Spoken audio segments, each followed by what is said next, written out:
भौतिक अधिशोषण, भौतिक अधिशोषण और रासायनिक अधिशोषण के बारे में हम लोग जान लिए हैं। रासायनिक अधिशोषण के बारे में जान लिए हैं, यही ना परिभाषा देख लिए थे हम लोग। भौतिक अधिशोषण और रासायनिक अधिशोषण का परिभाषा देख लिए थे कि भौतिक अधिशोषण किसे कहते हैं, रासायनिक अधिशोषण किसे कहते हैं। उसके पहले हम लोग क्या पढ़ते थे, तो सबसे पहले हम लोग पृष्ठ रसायन के बारे में जाने थे कि पृष्ठ रसायन किसे कहते हैं। परिभाषा बता दिए थे कि रसायन विज्ञान की वह शाखा जिसके अंतर्गत हम लोग सतही घटनाओं के बारे में क्या करते हैं, अध्ययन करते हैं, उसे क्या कहते हैं, पृष्ठ रसायन कहते हैं। उसके बाद हम लोग ये पढ़े थे पृष्ठ रसायन के बाद अधिशोषण। क्या पढ़े थे हम लोग, अधिशोषण। अधिशोषण हम लोग ये पढ़े थे कि जब कोई पदार्थ किसी अन्य या किसी ठोस पदार्थ के ऊपर जाकर संग्रहित होता है, इकट्ठा होता है या जमा होता है, तो इसी घटना को क्या कहते हैं, हम अधिशोषण कहते हैं। बता दिए थे ना। उसके बाद एक बताए थे विशोषण। तो मतलब अधिशोषण पर से जो भी किसी पदार्थ के ऊपर से जो भी पदार्थ है उसे हटा देंगे तो उसे क्या कहते थे, विशोषण। ठीक है। उसके बाद हम लोग पढ़े थे अधिशोषक।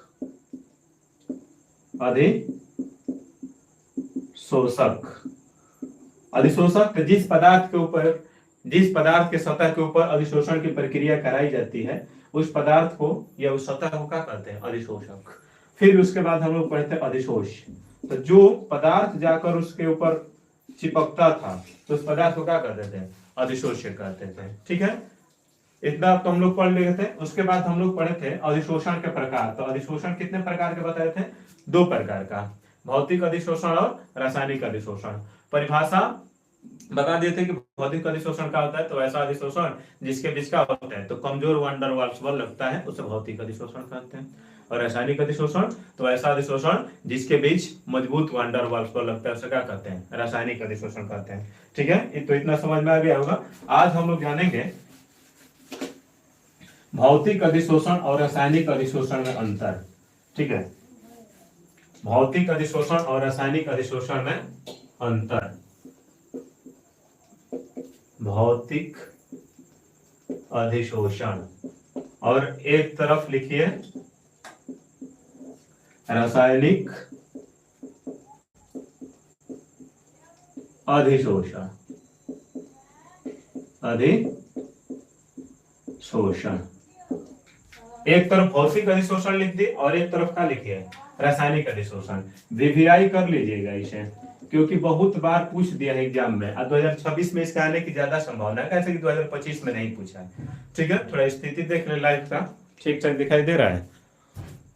चलिए ठीक है, सही है। चलिए राहुल कुमार बोले सही है। ठीक है, यदि कोई दिक्कत होगा तब लोग बोल दीजिएगा, कमेंट बॉक्स में बता दीजिएगा। ठीक है, आगे देखिए। तो हम लोग देख रहे हैं भौतिक अधिशोषण और रासायनिक अधिशोषण में अंतर। तो सबसे पहला अंतर क्या हो सकता है भौतिक अधिशोषण और रासायनिक अधिशोषण में, तो लिखाएगा कि इसमें अधिशोषक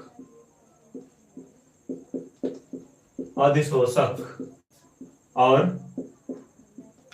अधिशोष्य के बीच कमजोर वान डर वाल्स बल लगता है। वान डर वाल्स बल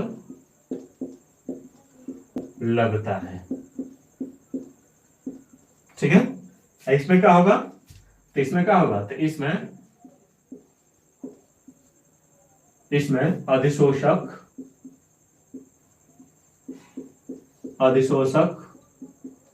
और अधिशोष्य के मध्य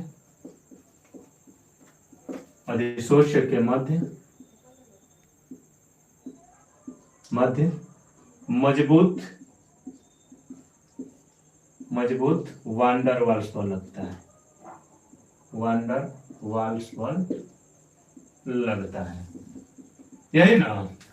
इसके एग्जांपल हम क्या बताए थे कि जैसे मान लीजिए कि हम क्या किए हैं कि बोर्ड के ऊपर हम कुछ चिपका दिए हैं, लिख दिए हैं, तो इसको चाहेंगे तो आसानी से हटा सकते हैं ना। लेकिन वही बताए थे कि हाथ के ऊपर यदि हम टैटू बना ले तो उसे आसानी से हटा सकते हैं, नहीं हटा सकते हैं। इसका मतलब ये हुआ कि इसमें भौतिक अधिशोषण में कमजोर वांडर वाल्स पर बल लग रहा है, तब है ना अलग हट जा रहा है, जबकि इसमें क्या लग रहा है, मजबूत वांडर वाल्स पर लग रहा है। ठीक है, दूसरा अंतर देखिए। चलिए थोड़ा देखिए स्थिति।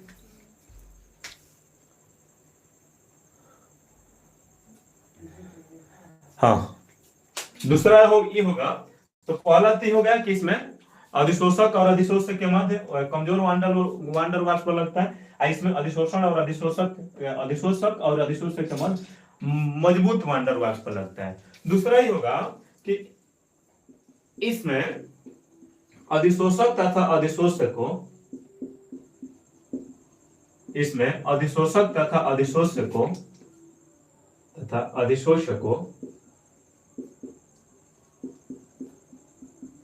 अधिशोषक को आसानी से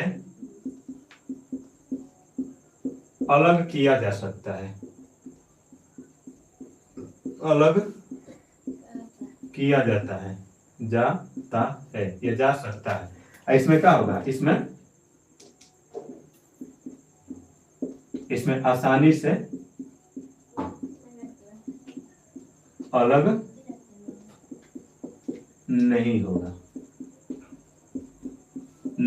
टैटू बनवा लीजिए ना, होगा अलग नहीं होगा। ठीक है, उसके बाद देखिए 3 नंबर,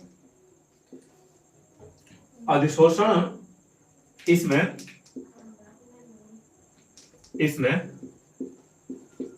20 से 40 किलो जूल पर मोल ऊष्मा लगती है,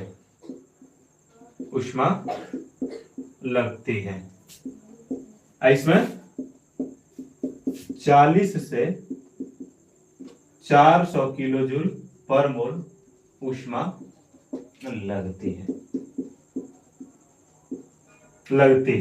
और क्या होगा, हाँ, और इसमें क्या हो सकता है, तो इसमें ही होगा कि इसमें बहुआण्विक स्तर बनता है, इसमें बहुआण्विक स्तर बनता है, इसमें केवल एक आणविक स्तर बनता है, इसमें केवल एक आणविक स्तर बनता है। और इसमें अंतर क्या होगा, कम से कम 5 को तो लिखना पड़ेगा ना। और इसमें अंतर क्या हो सकता है, तो और इसमें अंतर ये भी हो सकता है, जैसे पहला हम ही बता दें कि इसमें अधिशोषक और अधिशोषक के मध्य अधिशोष कमजोर वांडर वाल्स पर लगता है, इसमें अधिशोषक और अधिशोषक के मध्य मजबूत वांडर वाल्स पर लगता है। उसके बाद ये बताया कि इसमें अधिशोषक तथा अधिशोषक को आसानी से अलग किया जाता है, इसमें आसानी से अलग नहीं कर सकते हैं। उसके बाद हम आप लोग की बताएं कि इसमें 20 से 40 किलो जूल ऊष्मा लगती है, इसमें 40 से 400 किलो जूल ऊष्मा लगती है। फिर इसमें बहुआण्विक स्तर बनता है, इसमें एक आणविक स्तर बनता है। और क्या इसमें हो सकता है, तो और एक लिख लीजिए, जैसे और इसका क्या हो सकता है, तो इसमें ही होगा कि इसमें इस प्रक्रिया में या इस अधिशोषण में, इस प्रक्रिया में कम ऊष्मा लगता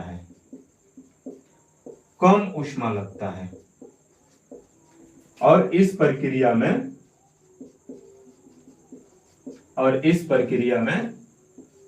अधिक ऊष्मा लगता है,